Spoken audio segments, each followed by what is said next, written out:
Good morning, I'm Dr. Farzaneh Haratian, and she is our esteemed Dean at the Faculty of Foreign Studies, Dr. Yanlin. Together we're going to have our keynote speech for the conference ICEHM, which is held in Porto, Portugal, today, November 1st, 2022. Unfortunately, due to some travel limitations regarding this COVID pandemic, we couldn't attend in person. That's why we're recording this lecture for you, and the conference organizers would kindly play it in the morning 10:30 as it was scheduled. I need to welcome all of you, all the nice presenters who attended this conference. And also, I need to thank all the conference organizers for all of us this opportunity to have this contribution. So Dr. Yanlin is going to start the talk with the repercussions, with the influences, with the actually consequences that COVID pandemic had on psychological well-being and mental health, not only for the whole people. In particular, we're focusing on teachers and students and those people who are involved in education. Yes, as we know, it was a historical turning moment in the world. It brought lockdown, quarantine, isolation, and social distance for a long time.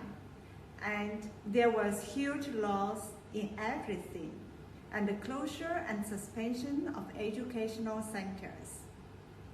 Sudden shift to distance, remote, online, and virtual learning. Challenges of online telecommunication platforms. Disadvantaged learners, deprived of infrastructure of technology and internet access. Limited interaction and disrupted communication. A collapse in mental health. The recession in mental well-being. A surge in negative destructive emotions. Learners' depressions and anxiety. Teachers' burnout, stress, and frustration. Decline in prospects of progress in teaching and learning.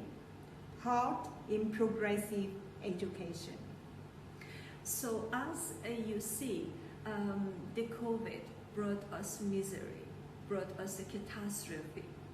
You know that education is the basic primary foundation and necessity to any civilization, for any nation, for any country. If they aim to progress, to advance in technology, in industry, and everything, education stands in the basic form.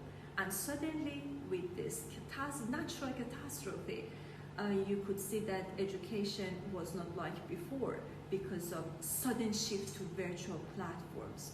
And then not everybody could have access to technology, to laptops, to computers, to internet.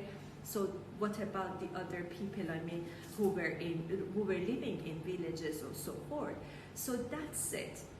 Not only about these limitations that we all confronted, the people in education confronted, but also about the depression. A lot of people lost their dear ones.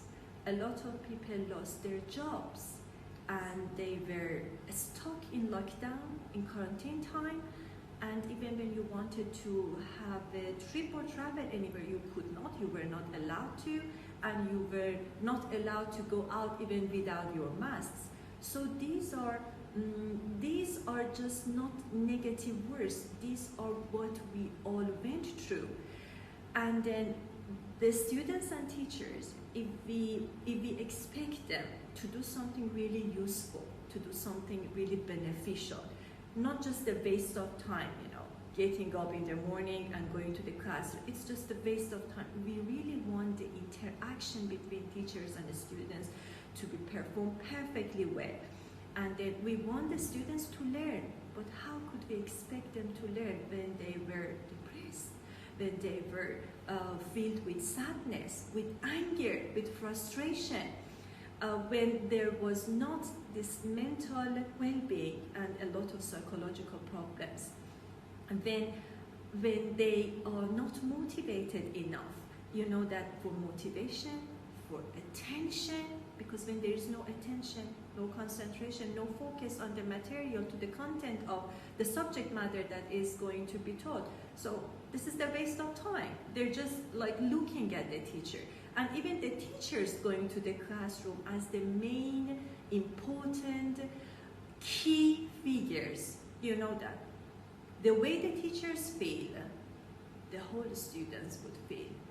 Her feelings and her emotions is directing the whole emotions for the whole class, and not only for the students but also for the other colleagues, for the other staff members.